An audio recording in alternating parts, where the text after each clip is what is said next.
Sa fencing, matapos madepensa ng kanyang gold medal sa Southeast Asian Fencing Championships, mas malaking hamon naman ang nakaabang para sa Filipino fencer na si Noelito C. Jr. sa 2025 dahil paghandaan naman niya ang 33rd Southeast Asian Games na isasagawa sa Thailand.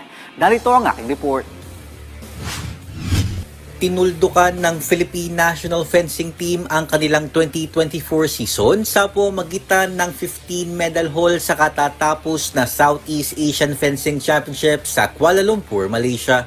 Isa sa mga nanguna sa pambansang kupunan ay ang veteran fencer na si Noelito Jose Jr. na matagumpay na nadepensahan ang kanyang gintong medalya sa men's ipay na dinagdagan pa niya ng tansong medalya para sa team event. Ayon kay Jose, sasakyan nila ang magandang momentum sa Southeast Asian Fencing Championships lalo na't hangad nilang makabawi sa 2025 Southeast Asian Games na isasagawa sa Thailand.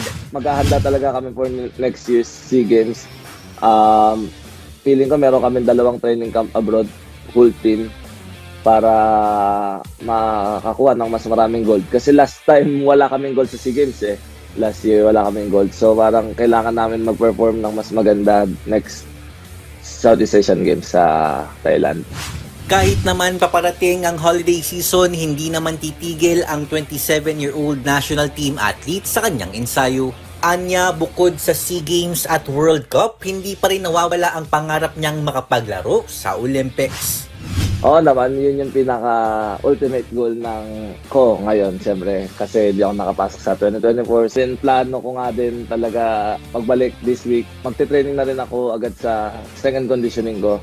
Kahit wala pa kaming fencing training, more on pampalakas ng katawan kasi bawal ka mag-stop eh. Bago ang biennial meet, buhay naman ng kompetisyon ni Jose sa susunod na taon, ang Qatar Grand Prix na arangkada mula January 25 hanggang 26. Daryl Clares para sa Pambansang TV sa Bagong Pilipinas.